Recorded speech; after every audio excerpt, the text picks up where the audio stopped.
sessions, really. Unmanned aerial systems 1, and localization and pose estimation. I think everyone understands that we're going to have the odd numbered speakers on the right, even on the left, my right and my left. Everyone should be familiar with the system. If you have any questions, just come grab me. I'll be sitting back in the chairs. But to kick us off, I'm really happy, and I know I've actually spoken with several of the audience members already who are also very excited to see Professor Mark come up and give us a 20-minute talk on his aerial robot swarms. Some of us have seen some excellent videos by him, and if you actually go read the papers, they're also quite fantastic. So let's welcome Professor Mark.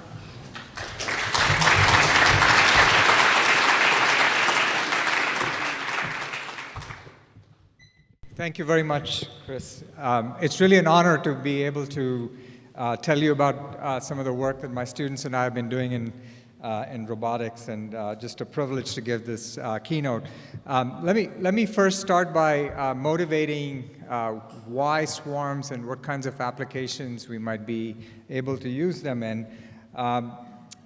The big thing we think we can use these kinds of swarms in search and rescue. So what you see here is results of a 3-year-old experiment with Professor Tadokuro and his students and his group, and Nathan Michael, who's now a professor at Carnegie Mellon, and some of my students, where we did some experiments in Sendai in the electrical engineering department at Tohoku University shortly after the 2011 earthquake. And you'll see our robots essentially enter the building. It's a collapsed building, and here's a collapsed doorway, and the only way you can really get the robot to enter the building is actually to fly over the obstacles and then look over this bookcase that you see here, which is collapsed in the corner, and again, potentially to look for victims. So this is a great application, and a closely related idea is to think about how aerial robot swarms might be used in security and first response. Here, the key thing you want to focus on is actually this user interface at the bottom right, where Karthik Mota is essentially telling the robots to get information about ingress and egress points around a building.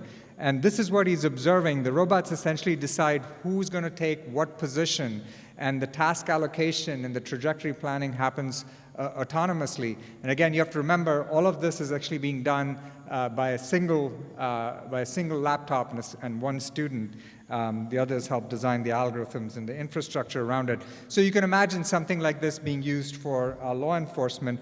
And more importantly, you might think of these robots actually being used at the ground level. And here's an example of, this is actually teleoperated, but eventually we want to have autonomous flight at these speeds. Instead of having somebody actually follow the robot around with a joystick, you want to have onboard processing that's going to look at visual imagery, allow the robot to triangulate itself position with respect to the features. And this is all in real time, and you'll see one segment of actually autonomous flight down this hallway. So this part is autonomous, and again, based on just 2 cameras on board. And if you had something like this, you can imagine police officers, for example, entering a building and just being able to send the robot down the hallway, look to the left, and then tell them what is there on the other side before they actually make progress on foot, and again, you want to do this at running speeds at up tempo. Another application we're really looking at is precision agriculture, and here you see our robot flying around in an apple orchard, essentially measuring different types of properties related to crops, related to apples, and so on and so forth. And all of these are obviously quad rotors. This idea of swarming actually comes from nature, from biology. And you might then ask, well, why not think about bio-inspired designs? And I know many of you have been thinking about that. From an operational standpoint, if you think about what technology is ready today for use in real-world applications, really it's hard to beat rotorcrafts. With rotorcrafts, you can hover, you can turn quickly, you can travel really fast and come to a stop. And designs like these potentially lend themselves to superior engineered designs, but the fact is we really don't understand the unsteady flow conditions that occur with these kinds of systems, to the point that we can create models and then invert those models for control algorithms and then for planning. But downstream, you might imagine 5 years from now that the speaker standing here will be talking about vehicles that are inspired by designs like this. But for now, we focus on quad-rotor platforms. We started at the higher end. If you look at the length scale here, so anything that we build has got to fit inside a doorway, which in the US is about 30 inches wide. So these are platforms that we've bought from Ascending Technologies, but then we're following this curve coming down the length scale, and what you see correspondingly on the x-axis is essentially the blade tip speed. As you scale these down, the blade tip speed actually goes down and follows this very interesting scaling property. So the velocity goes to the square root of length, which is coincidentally the same kind of scaling you get when walking. Your velocity goes as stride length with your walking speed goes as stride length to the same sort of scaling. Another interesting thing I'd like to point out is something that we eventually want to be able to get to. So this is all the way, this is Rob Wood's work. We're an order of magnitude away in terms of length scales, but if you extrapolate this down, we're somewhere close to these flapping wing vehicles that actually hover by flapping their wings, and potentially the same physics. If you assume this scaling law and you look at dynamic properties of the vehicle, you look at the aerodynamic forces, you can actually verify that the angular acceleration that you get with these goes as 1 over L. Again, smaller the vehicles, the more quickly you can turn. And that's an index for us for agility. When we design attitude controllers, and this is Daniel Mellinger's work, a former PhD student, these are nonlinear controllers that operate on all of the rotation group. One of the things you'll notice from a theoretical standpoint is that you can get the basin of attraction of these controllers to be almost everywhere on SO3. If you look at the allowable angular velocity errors when you launch it, the allowable angular velocity errors is bounded by this term on the right-hand side. The interesting thing on the bottom is the smallest eigenvalue of the inertia tensor. So when you scale things down, the inertia tensor actually scales as a 5th power. So if the length goes down, the inertia tensor comes down even more dramatically. And at the bottom, there's the smallest eigenvalue. So this right-hand side goes up dramatically as you scale things down, again, pointing to the need for building smaller vehicles in order to get better scaling properties. And the smallest vehicle we've been able to build is what we call the Pico. So this is, you can tell from the picture here, it's about 11 centimeters, consumes about 6.5 watts. The impressive thing is the 6 meters per second speed, which in terms of body lengths would correspond to a Boeing 787 going at Mach 50. So really impressive in terms of its small speed and small size and the speeds it's able to achieve. Vehicles like this are intrinsically safer. You can stick your fingers in and nothing will happen to your finger. The number of Band-Aid strips we've been ordering over the years has decreased since we've switched to these smaller vehicles. And they're more maneuverable. And if you are a person with a small lab and you want to build swarms, you better make sure your vehicles are really small. So there are 3 technological trends that really point in the direction of swarms. So let me just share with you things that are happening that are really outside our control, but actually benefiting the kind of work we're doing here. First, as Chris Anderson has pointed out, there's this sort of pyramid of devices that we see outside. On the top of the pyramid are all the things that really we as a research community are not interested in, the military vehicles that cost lots and lots of money, and there are a few of those. The other end, the bottom of this pyramid, is things you can buy off the shelf, and the price-performance ratio of these things, like different processors, different sensors, falling dramatically, and these are millions of these you can buy at very, very low unit cost. And that's why we have really cool toys. I wish I was a teenager again. All the hobby kits and so on that now you can buy off the shelf, and presumably you can use a lot of these for research as well. So the value added from our perspective is really somewhere in the middle here, right, where you can build on all of this. There's no point reinventing all of that. And then you can think about what algorithms, what software you can design, and potentially also leverage the mechanics that you have. The second trend is, and everybody knows this, the barrier to entry for design, for co-designing software, hardware, has actually gone down dramatically.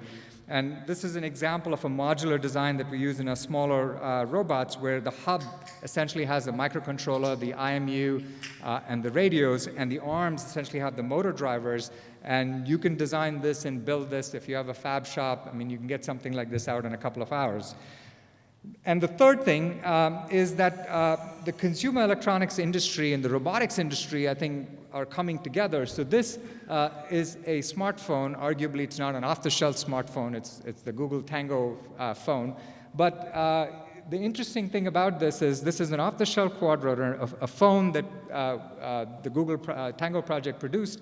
And Giuseppe Loiano is able to bring these two things and literally plug them in together. And in a couple of hours, he had autonomy working. So trajectory tracking, just following, getting the phone to do your pose estimation, and then and enable the control along these trajectories, getting up to speeds of about 1.5 meters per second. So that's pretty impressive that you can actually do plug and play with things that we don't actually make in the lab, but are fairly advanced from a robotics standpoint. And even more impressive that you can actually create 3D maps like this. So these are depth maps, high resolution, sort of dense maps that you can build with prime sense sensors or other kinds of RGB depth sensors. And then finally, and this is a no-brainer, you look at the computing costs. Obviously, it's decreasing at the rate of about 33% a year, and storage cost is decreasing at 38% a year, and then the cost of bandwidth, the cost of communication, also decreasing almost at that rate. So what is all this saying? You don't have to worry about where computation is done. You don't have to worry about communication. And I truly believe that this is sort of the next revolution. So the industrial revolution, followed by transistors, computers, then the internet, and then a version of the internet where all the network devices are actually physical devices. And that's where I think robotics comes in and robot swarms comes in. So when we think about the architecture for controlling robots, we really don't care where the computation occurs. Clearly, the innermost loops, particularly the rotational loops, have to be executed at a fraction of a millisecond. The outer loops less so, and then as you get further and further away, it doesn't really matter where the computation occurs. And in the lab, when we have really small robots that can't carry a lot of sensors, most of the inner loop computations happens on board, but most of the outer loop computations can happen elsewhere. So a lot of the experiments we do with swarms, we actually use sensors on the outside to measure position and velocity, and then off-board machines to actually do the computation. And that's really the infrastructure we use in the next few experiments I'm going to describe to you. So the first experiment is really a very simple one I wanted to share with you to show you why it's simple. Although the robots are essentially doing something fairly complicated, they're building essentially a structure based on CAD specifications. The structures are built using Lego-like building blocks with magnetic fasteners. And here there are 3 different structures that are being built, and algorithms designed by Quinton Lindsay, again, a former PhD student. So if you think about the coordination and the collaboration requirements here, it's actually fairly simple. If robot A talks to B and B talks to C and C talks to A, they essentially talk to each other and they have complete knowledge of everything that's going on. So in these small teams, you can actually solve the combinatorics. You can solve the motion planning problem in joint configuration space. It's not a hard problem. Of course, it takes a long time to actually get something like this to work. But if you think about scaling this up to n equals 10 or even n equals 5, things become really complicated. So in this particular problem, what you really have to do is to think about robots starting off from, let's say, S1, S2, S3, and they have to go to goals. The goals might be to pick up objects or to place them towards an assembly task. And the first thing you have to decide is which one goes to which goal. So this is the task allocation problem. The second thing you need to decide after you've done the assignment is plan the trajectories. And when you plan the trajectories, you have to think about trajectories that respect the dynamics and make sure that the trajectories don't interfere with each other. So there are safety issues that essentially make sure that these robots don't come within, if they're circular robots or spherical robots, that they don't come within twice the radius of each other. And then lastly, you might want to think about optimality. So we usually use integral cost functionals, and we try to find smooth trajectories that are guaranteed to be safe and also guaranteed to accomplish the tasks. The key thing is that if you try to solve both the assignment problem and the planning problem, the complexity becomes fairly difficult. So this is fairly obvious to our community. Many things go exponentially. The interactions between neighbors goes as quadratically, and the number of assignments, of course, go n factorially. But this is how nature, not how nature solves these problems. So, and many of you are familiar with these pictures of starlings forming this incredible pattern off the coast of Denmark. You might wonder how starlings do this. How do they solve the assignment problem? How do they form these shapes? And it's not true just for birds, right? Even for ants, on the left side, you see ants actually linking to each other, forming these bridges. In the middle, you see a great example of collaborative manipulation, where ants are actually recruiting each other, and they physically lift this object off, which, by the way, it's a laser-cut object designed to be a force sensor, and the reason they're carrying it is because it's been juiced with fig juice, so they think it's food, and they're carrying it back to the nest. But a great example of cooperation, and we'd love to be able to do things like this. Rather than figure out what the ants are doing or what the birds are doing, you can have sort of three organizing principles that we try to incorporate in our algorithms. First, individuals must act independently. Second, they can only use local information. And then third, there's this notion of anonymity. They're agnostic to each other's identity. And all our algorithms are essentially based on these three principles. The first idea to reduce complexity is this notion of leader-follower networks. So here you have robots essentially looking at their neighbors, determining what the separation is, and trying to essentially follow the shape variables, which consist of the difference in positions plus the difference in heading angles. So Sij here is a four-dimensional vector. And you can have one or more leaders that essentially guide the whole team. And this is how we reduce the complexity and not solve the exponential problem. And here's a very short video clip, Katie Power's work, and the gentleman here who's illustrating this is David Pogue, who hosts PBS Making Stuff Wilder series.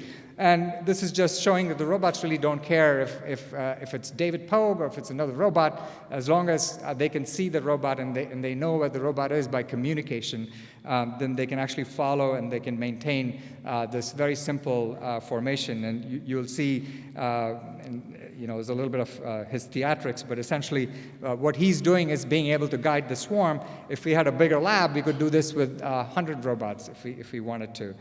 The other notion is this notion of anonymity, and this is Matt Turpin's work, again, a former PhD student.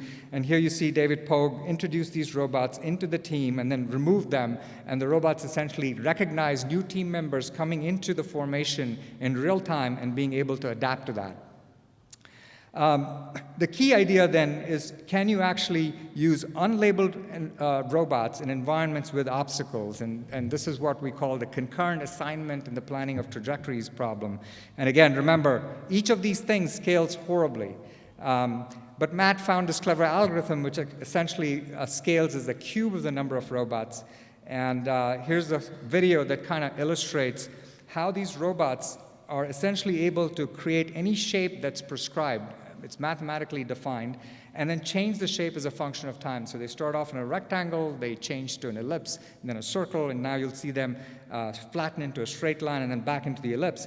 The key thing I want to point out is that the formalism that we have does not depend on the number of robots.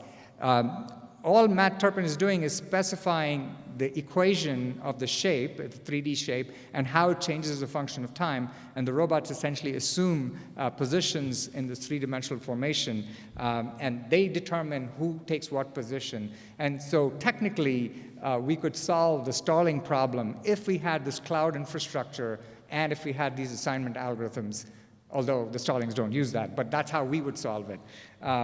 And then more examples of this. We have like a 20 robot formation where we can actually control both the formation shape and the group motion. And once you can do that, you can actually get the formations to respond to obstacles. And by the way, those of your perception experts who are sitting here, we assume perception is a trivial and solved problem. Of course, it's not, but in this particular formalism, we do. So recognizing the obstacle and so on is pretty easy for us. Well, can you actually do this in unknown 3D GPS-denied environments? That's harder, and that's where these bigger robots come in. So in contrast to this hand-sized robots, this one weighs about 2 kilos and consumes about 400 watts. Something slightly smaller, 740 grams, 220 watts. And then something with just a camera and an IMU, and this is all work by Frank Shen, Xiaoji Shen, who's now a professor at Hong Kong University of Science and Technology. And so we have estimation and control architectures that essentially tie information from all these sensors and then fuse it and then use a standard sort of mapping, 3D mapping algorithm using pose graphs and then using that map then to navigate. So I'm running out of time, so I'm going to not show you these videos that show fast navigation and so on, and the sense of fusion. But instead, let me conclude on a lighter note and show you this video, which I hope you'll enjoy.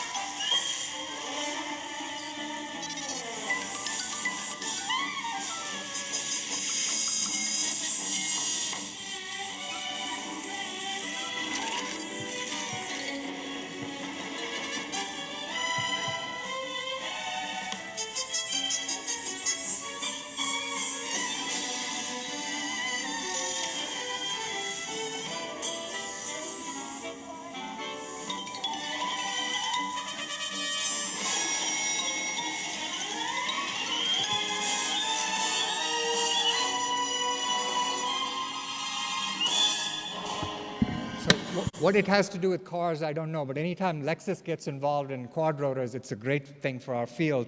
And I'll leave you with this Warner Brothers movie of a poster, The Swarm is Coming. Thank you very much.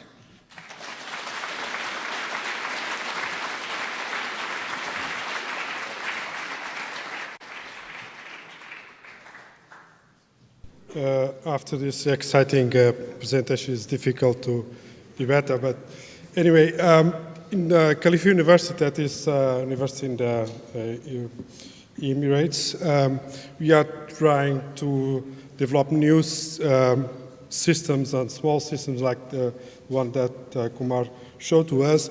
And here I'm presenting the work that we have been doing for a small device that we did with the students here. So this is the set of people that is involved in the project. So mainly this paper is about the identification method that we use for our small devices, have several steps as you may see here. We develop our own device that right now is a little bigger than we saw before by Kumar, but actually it was the old product from our students. We develop a model that is very well known with a model structure with 6 degrees of freedom. And then we develop a stabilizer for this, and you make a linearization model you will linearize the model for this device. And then we apply a technique that we call it a good technique for the students' learning, that is a Cypher program, that is a toolbox that developed by NASA. And what we train them is in the data collection with this Cypher program. We use this parameter identification based on the system itself. And after this technique, that is identification technique that is more or less embedded in the Cypher mechanism, we made some reporting of the results, and we test later on the validation process. We validate the process. We're looking for the fidelity of the model with some kind of doublet inputs that we impose in each one of the major components that we are identifying. So in the end, if you like to see the article in the end, I think is this, from our point of view, this is a very efficient methodology to do the modeling using very simple principles for the quadrotor. And is really a minimal complexity, is in fact the students that can be done very easily. Is a good identification tool, the Cypher one, so we just promote this as a good toolbox for the future, for the people that would like to use it. And as a future work, we intend to implement this for a small devices. That's all I want to tell about it.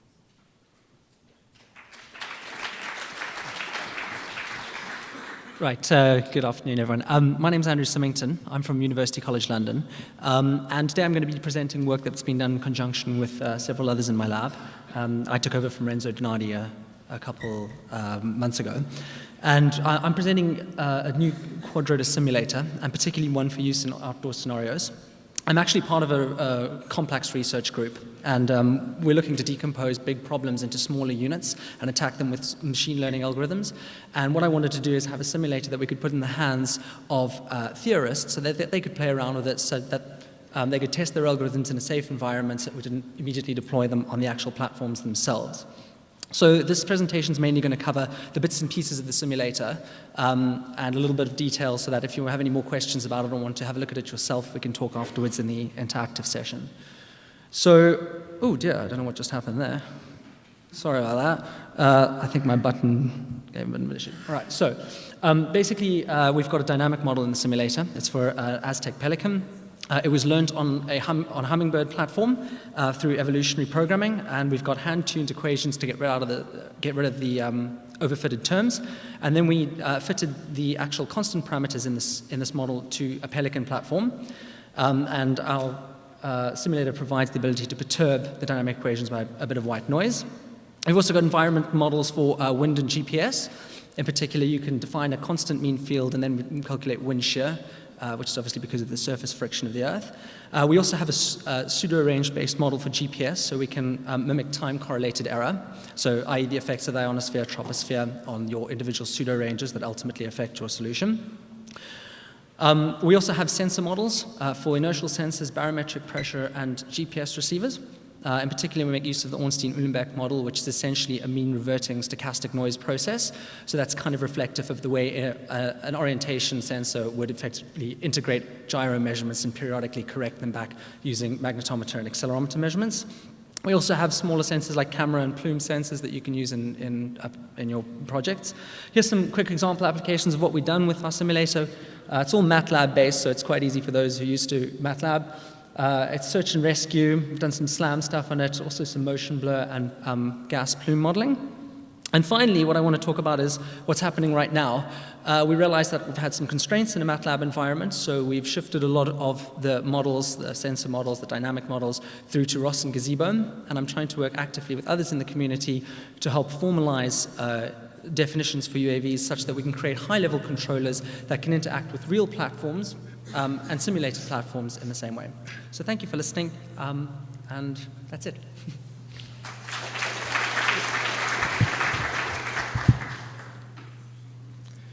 Hello everyone, my name is Ali Agha, and my talk is on health-aware planning under uncertainty for persistent missions. So the main objective here is to come up with a framework for planning under uncertainty that can handle long and persistent missions, an example of which is delivering packages from like some star location to delivery location in a persistent way. So we consider a realistic case where there's a motion noise such as wind, sensor noise, and also constraints such as obstacles in the environment. And due to the persistency of the task, we also consider health degradation, which refers to the remaining fuel in the system as well as the actuator and sensors functionality.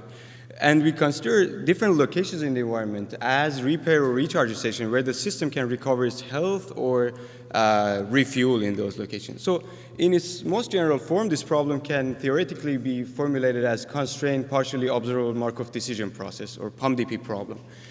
And traditionally, so we form a belief, which here is going to be the joint state, vehicle state and health state, where vehicle state refers to location and velocities, and try to do a forward search or make this tree of PDFs or beliefs and search for the best plan.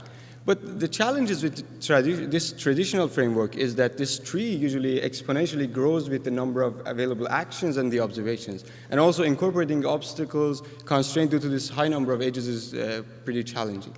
So the key idea here is to decompose this joint belief to vehicle belief as a health belief. And the contribution of work is to basically come up with a framework to compute costs and constraint offline for the vehicle level belief using a concept we call belief funnels. And then this procedure frees up a lot of computational energy for the online phase where we can generate this tree in the health belief space much deeper into the future and predict the behavior of the system longer into the future, and thus come up with a more proactive planners. So as to show the performance of method, we look into this framework where we have a base location and a delivery location and 2 recharge stations. And we show that the number of failures under the proposed method compared to reactive methods or other traditional frameworks is much lower, while we can still deliver almost the same number of packages as the reactive methods. And as ongoing work in our lab, we are trying to implement this on physical system on the recharge stations we have built in lab and also on real quadcopters. So for details, please come visit us in the interactive session. Thank you.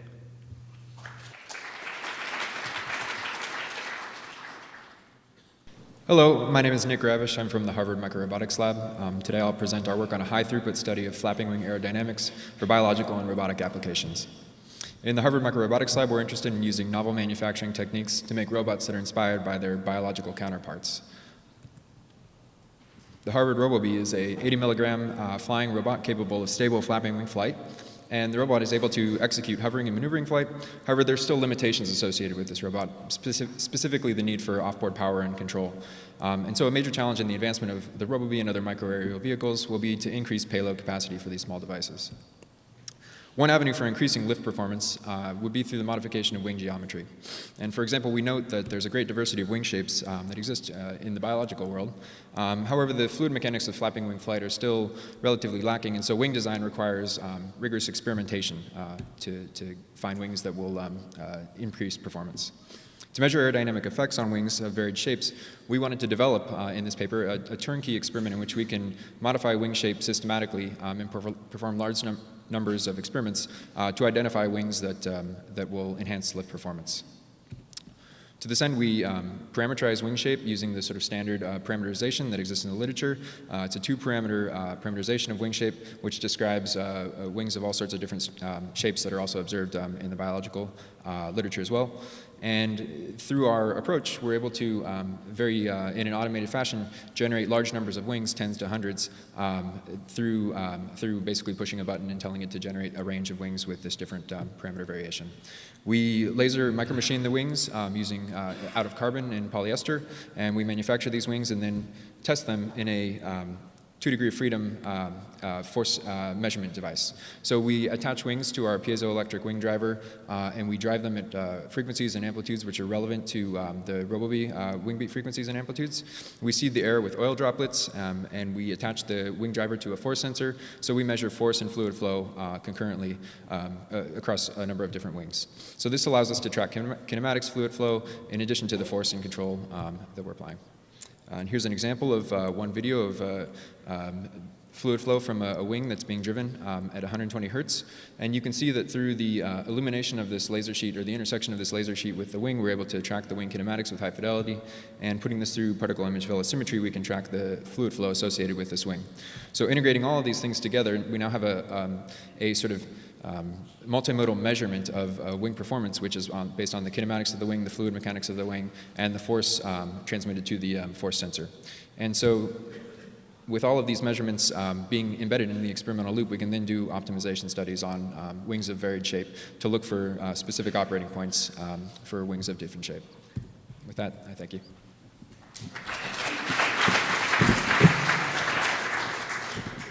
So my name is Christine Chevalot, and I will present a work entitled Computational Morphology for a Soft Micro-Air Vehicle in Overwind Flight.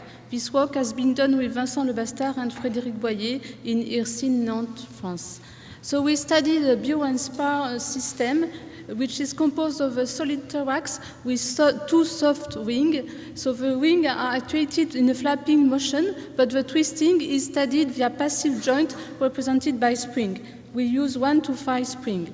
Our objective is to define overwind flight. So to define this overwind flight, we impose some sinusoidal function for the actuated motion of flapping, and we find, using an optimization problem, the initial state of the thorax and of the passive joint in order to have the same state after one flapping motion. We obtain that we can have overwind flight with different frequency of a flapping motion, but at each frequency corresponds an amplitude of a flapping motion. The frequency can vary from 7 to 43 Hertz. When we have defined overwind flight, what is important is to know what's happened in the presence of a perturbation. So to know this, we studied the stability. We use the Poincaré methods to define the stability, and we have a criteria based on the largest eigenvalue of the Jacobian of a Poincaré return map.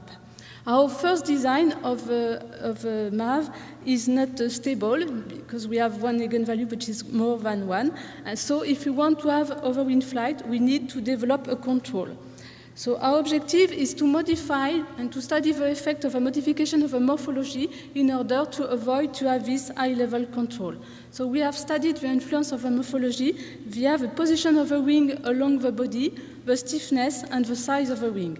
We have observed that we can obtain stable motion by increasing the size of a wing of 12% or by combining a change of stiffness and position of a wing. In this case, this is an example for an increase of a wing of 12%. We have a stable overwind flight, and the bassin of attraction is enough large to be able to start when the MAV is at a rest. This study has been done with 1 degree of freedom for the passive joint, and we have after extended to 5 degrees of freedom, and we obtained that with 5 degrees of freedom to model the twisting, we have a transient motion which is more softer. Thank you.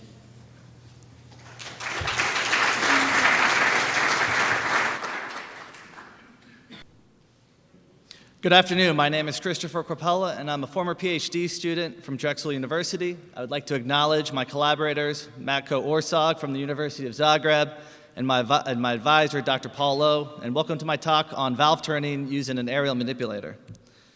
So this concept of operation shows just a few applications of UAVs with 1 or more manipulators. Such applications could be bridge repair, agricultural care, law enforcement, or personal robotics.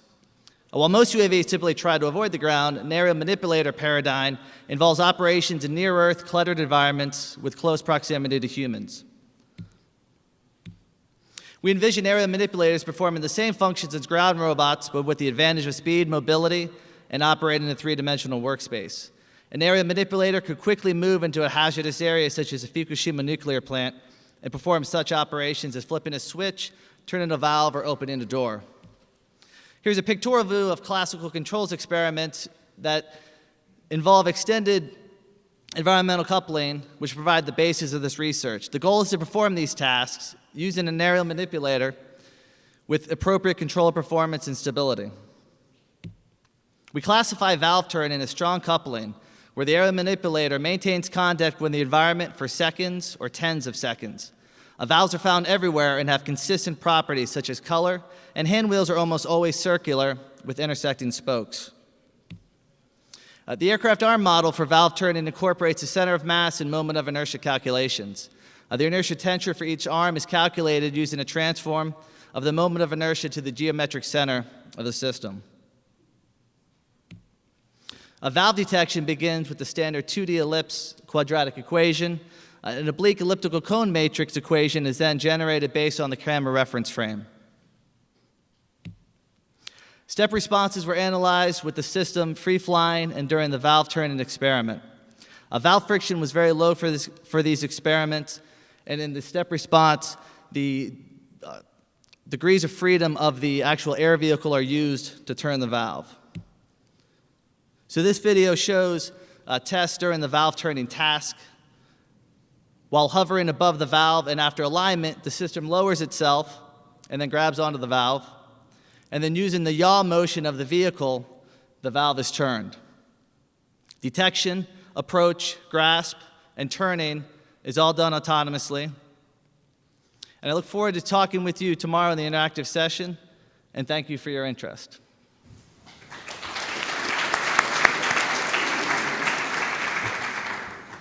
So good afternoon, my name is Aníbal Ollero. I am going to present some results of the University of Seville in the ARCAS integrated project funded by the European Commission. In this project, we are developing flying robots with arms and control systems, aerial perception, and cooperative assembly planning of the robot team. We are developing 3 different kinds of platforms: helicopter with the KUKA lightweight robot arm, multi-rotor with 6 degrees of freedom, very lightweight arm developed at the CATEC, and also I am going to concentrate today in a multi-rotor system with 7 degrees of freedom arm. It is a system with 8 rotor, payloads 5 kilograms, it's an arm with 2 kilograms, commercial. We develop a hand with 3-finger tensor driving. We need a model of everything together. That means the multi-rotor and the arm. We developed the dynamic model. We identify the model. We have a state vector with 13 state variables. We apply the integral backstepping techniques for this experiment with extension of the arm, and then we compensate the perturbation on the platform. You can see the comparison of the cascade PID with the decrease after more than 50%. And then we have the admittance controller for the arm, combined with the integral backstepping. And you can see how we ordered the desired position. We use GPS and also vision, and we use the extra degree of freedom to minimize the distance to the joint limits. So that means that we used to give more flexibility and to avoid singularities. So we applied these techniques, this experiment first in the lab and then in outdoor approaches, navigation, grasping. We can identify, you can see the errors in the graphics. There is a 1 centimeter error in the position and 1 degree in orientation, so it's pretty good. It is possible to apply these techniques for grasping, transportation, and deploying these instruments. I think that the next point is to combine the more than one robot at the same time, grasping the same objects, and to perform cooperatively between all these robots. I will be able to explain all these control techniques tomorrow in the interactive session. Thank you very much.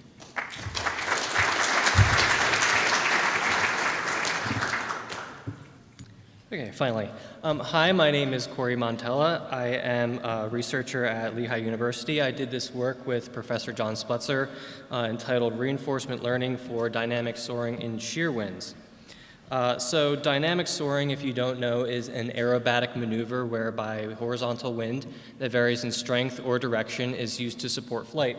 So here you can see a simulation of a robotic glider doing a dynamic soaring maneuver. So you can imagine the wind coming out of the screen. So after it completes this loop, it actually has more energy than it started with. So this is a form of energy harvesting that you can perform in boundary layers, shear layers, places like hurricanes and so forth. It's most commonly performed by albatrosses, but has not been performed by a autonomous aircraft to date. So typical controllers that are used to simulate this sort of maneuver follow a reference trajectory here in blue. This is a sample-based controller which projects forward using a motion model and then chooses the best trajectory based on some optimality criteria. So why would we need to use reinforcement learning if we already have a controller that kind of can do this? Well, the wind changes over time, so we need to map the wind. What if the wind is wrong? We might be using the wrong controller to actually fly in the wind. So we can learn a control law from actual experience based on how the wind is moving the aircraft. Furthermore, in this sort of application, the target deployment is long-term. We're thinking over months of time. So a controller that is tuned to the aircraft when you launch it might not be able to control the aircraft months down the line due to things like mechanical degradation. But we have a very high dimensional problem that we're working with here.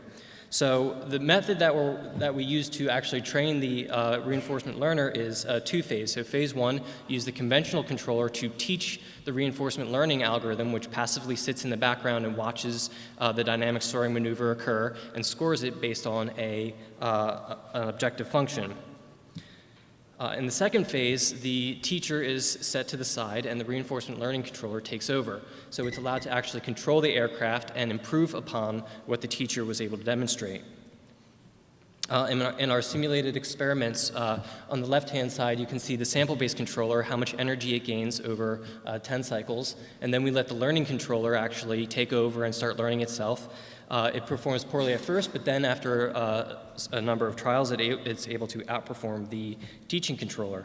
So if you come see me tomorrow at the session, I'll tell you all about how we adapted the Q-learning algorithm to this particular problem, how we handled large state action space, how were the rewards assigned, and how do we handle the continuous Q function in real time on the processing hardware that we had.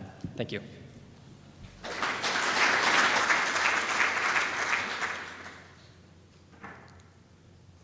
Hello everybody, I'm Aurélien Yol from INRIA Rennes Bretagne Atlantique, and I'm going to give you today a short introduction on the work we have done to localize an unmanned aerial vehicle by using vision only.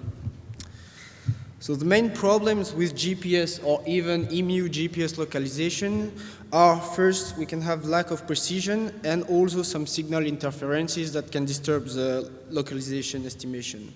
What we want to provide is a temporary solution to the localization solution by using a downward-looking camera, which is, in our case, in a nadir configuration, which means that the roll and pitch motion are counterbalanced, as we can see on the video.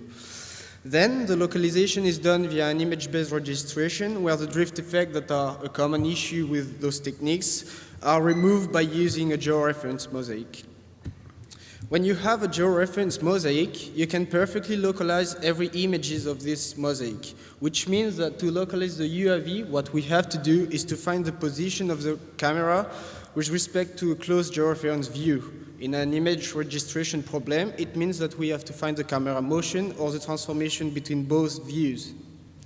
Main problems are often the reference and the reality are really different, which means to estimate the transformation between both views, we want to be robust to local and global variation. This is why we rely on the mutual information, which is invariant in both cases.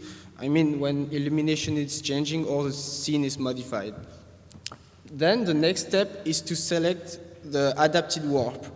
As the UAV has an arbitrary 3D motion, here we consider that the scene is planar due to medium altitude flight. Then the homography, or simplified version, when you have a counterbalance system, as we can see on the video, is a good candidate. As a result, we can see here that our absolute localization can be perfectly compared to the GPS localization, which is used as ground truth, even if we damage our reference by adding virtual clouds. Thank you for your attention. I look forward to seeing you tomorrow at the interactive session.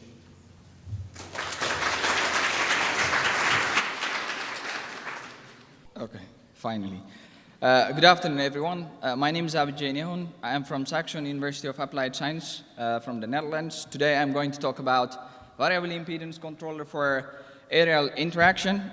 This was part of my PhD research when I was in the University of Twente, while being co-supervised by my co-authors Stefano Straminjoli and Raffaella Carloni, both from the University of Twente.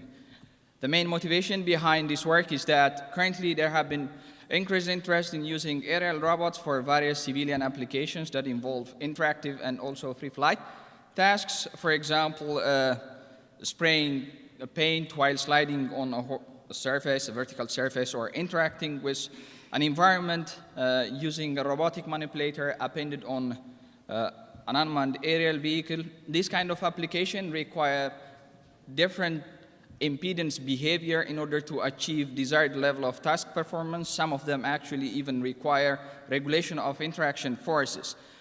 These all different types of tasks cannot be really achieved by a currently existing classical impedance controller or hybrid position force controllers. This is mainly because of the fact that in classical impedance controller you have fixed terms where you cannot really change the desired impedance according to the task required.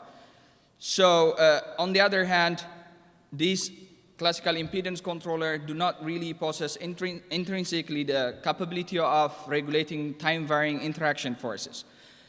Moreover, the hybrid position force controller highly relies on a priori determination of selection matrix. This selection matrix actually determines which degrees of freedom are position controlled and which others are force controlled. So this actually highly limits the application scope. So what we propose in here is a unified variable impedance controller and interaction force regulator. This is the general structure of the control architecture that we propose, which is composed of an inner loop variable impedance controller and an outer loop interaction force regulator. Both controllers rely on an observer for state estimation and interaction force estimator. So as such, you can use this control architecture for various applications which require different types of impedance and also require regulation of time-varying interaction forces. Through extensive mathematical analysis, we have shown that the complete control system is stable. These are a couple of representative results that we have achieved by implementing this control architecture. If you'd like to know more about it, please read the paper or come to the interactive session tomorrow and we can discuss about it in detail. Thanks.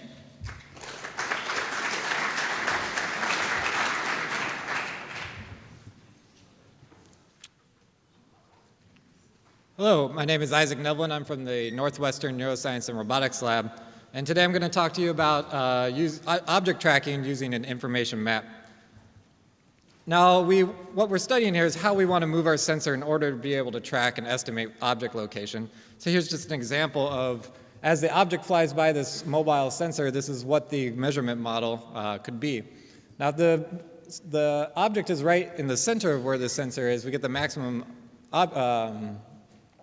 sensor reading. However, due to noise, the actual belief state of where this object is actually widespread. Now, if the object is a little off-center to where the center of the sensor, with the same amount of noise, the actual belief of where this object is actually more narrow.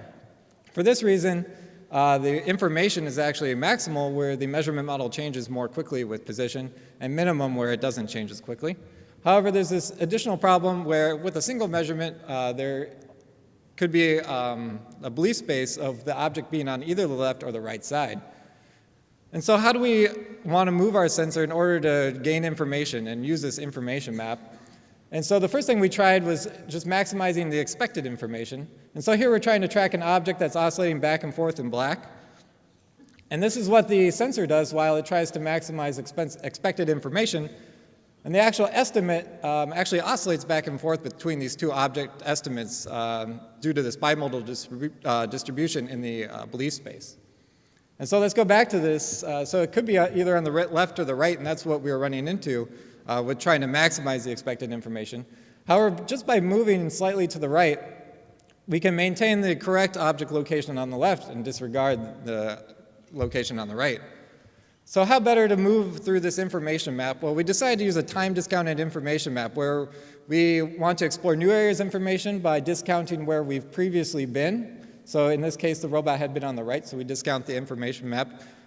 That moves our object or our sensor to move farther downstream in the location in the information map. And so this is the simulation result, tracking the same object oscillating back and forth. The sensor actually oscillates around this object in blue and maintains a much better estimate and more stable estimate of the object in red as it tracks it. And so you can compare these two algorithms side by side, and you can see the improvement. Come by tomorrow and I can tell you more about the metrics that we use to compare these simulations, as well as the sensitivity to measurement model and to noise. And also I can talk about some behavioral experiments we've done with animals that relate to this work that's pretty interesting, and also talk about some robotics in our lab that we want to apply this to. Thank you.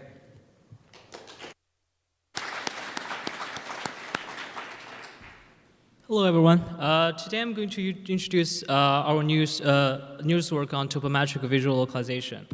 So commercial navigation systems are not new in our daily lives. Most of them are powered by GPS, but GPS does not work all the time. So for example, in downtown areas, GPS are frequently blocked by high-rise buildings. And this is a screenshot of a GPS system on our car while we're driving downtown Pittsburgh. And we're actually driving a road, but GPS think we're on top of a building. So GPS failure also happens in indoors, forests, and ambiguous lanes for various reasons. So in our previous work, we developed a visual localization framework to counter this problem. And the framework matches lively captured images against a database of side-facing images, and by comparing their whole image served descriptor. And we use a Bayes filter to estimate location probabilities. But the framework worked really well, but the problem is that it assumes that a car always driving a non-branching road, which is not realistic because in real world, cars can turn to different directions at intersections. So in this work, we expanded a non-branching map into a road network representation, which simply is a graph where the edges are the non-branching roads and the vertices are branching points at intersections. So on a road network, a vehicle can turn to different directions at an intersection, and we develop a new motion model to accommodate this uncertainty. And when a hypothesis vehicle position reaches a split point, the probability gets divided among all possible options, and at the merging point, are added together. So in addition, we developed IMU-based road curvature feature that helps distinguish which way the vehicle actually turned. And this is a driving route color-coded with the curvature feature recorded at each location. And you can see that it captures the rate of changing as well as the direction of turning. And as a result, we discovered that the fusion of the curvature and the visual feature greatly outperforms the visual feature only, particularly at the image database, when an image database is relatively sparse, like 1 image per 10 meters, which is typical for a database such as Google Street View. And this is a video of showing the system localizing the downtown area. And if you want to know more about my project, you can come to tomorrow's interactive session. Thank you.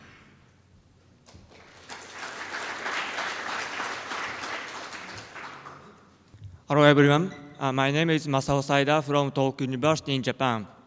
I would like to shortly introduce my paper, which title is Post-Estimation of Sub-brake Controlled Caster Units Arbitrarily Located on a Mobile Base. As a passive robotic system for physical human-robot interaction, we have developed a double-foil caster unit controlled by sub-brakes for a mobile robot platform.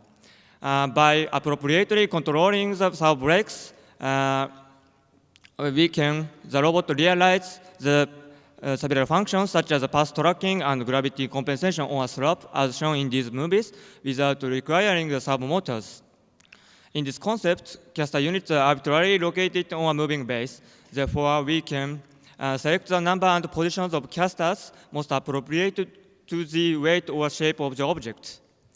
On the other hand, for autometry and control, after attaching the caster unit to the mobile base, the unit is required to measure the geometrical relationships among caster units, i.e. the position and orientation of caster units, and input them into the controller before deploying the robot. However, this process increases the workload of the user.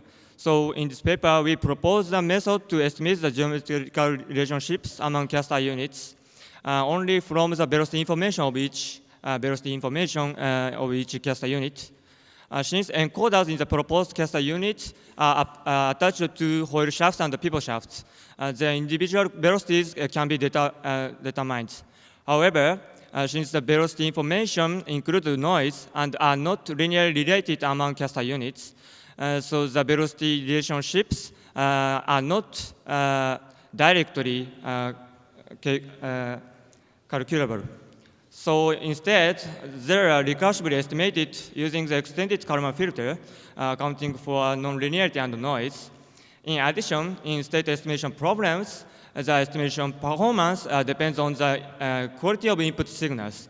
So we additionally propose a simple moving pattern combination of uncomplicated forward movement and rotation movement, as shown in this movie, to guide user towards sufficiently rich information for estimating the relationships. Finally, the proposed method is validated in a simulation and experiment is a mobile robot platform using double Hall cluster units. The geometrical relationships can be accurately captured by imposing a simple pattern of robot movement. And that's all I would like to explain in more detail in the tomorrow's session. Thank you for your attention.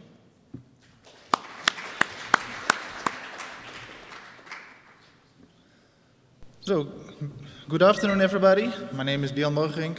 I'm a PhD candidate at the University of Twente and INCAS. We are automating the inspection of ballast water tanks in large ships. Therefore, we install a rail inside these tanks on which a robotic cartwheel drive, whereon a manipulator will be mounted, which can maneuver sensors to the interior walls of this tank, as you can see in these images. On the right, there is a mock-up from the ballast water tank, which we have at the University of Twente at the moment to do some tests. Our main challenges are the payload. It should at least have a payload of 1 kilo at a length of 1 meter. And furthermore, we want to do some contact measurements, so we need a stability of 0.5 millimeter for at least 5 seconds. Furthermore, we want to measure at open sea, and there are no precision measurements available, so that makes it all a little bit harder. Therefore, we did a lot of modeling. We started to model the rail. From this, we determined the dominant modes of the rail, of the entire system, I should say, which we then used to generate an analytical transfer function, which we finally compared with the multi-body model. From the rail analysis, the two dominant modes were observed. One was the torsion of the rail, and the other one was the translation perpendicular to the rail, as one would imagine. If you combine these, you get this kind of transfer functions.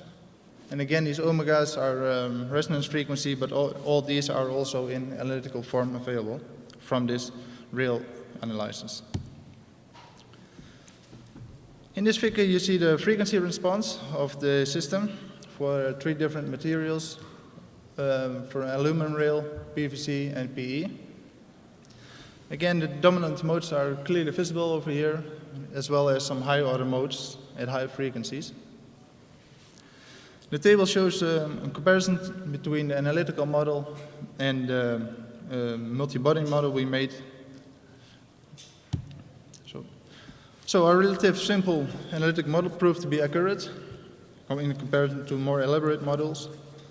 However, to meet our requirements, we need an extremely stiff rail as well as extremely stiff manipulator.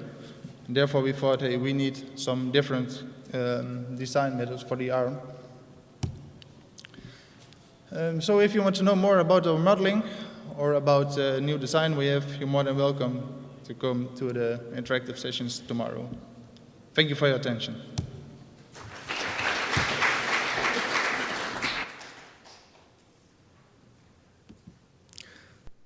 Hi, my name is Xiu Kun and I'm a student from Harvey Mudd College. Today I'll be talking to you about the state estimator that's part of our multi-EEV shark tracking system. The main motivation of this work is from our collaboration with marine biologists at Cal State Long Beach. So one of the things that they want to study is the motion behavior of sharks. Typically, the way that they would do that is to catch a shark and attach an acoustic tag to it. After they release the tagged animal, they will use a hydrophone to listen for this acoustic signal and manually drive a boat around to follow and track it. So one of our main goals is to replace this existing system with two AUVs that are capable of autonomously tracking and following this tagged animal without human intervention. A key component of this system is the particle filter-based state estimator. So this is what's responsible for determining the 3D position of the tagged animal in real time. It does so by using three main sensor measurements: an angle measurement with a left-right sign ambiguity,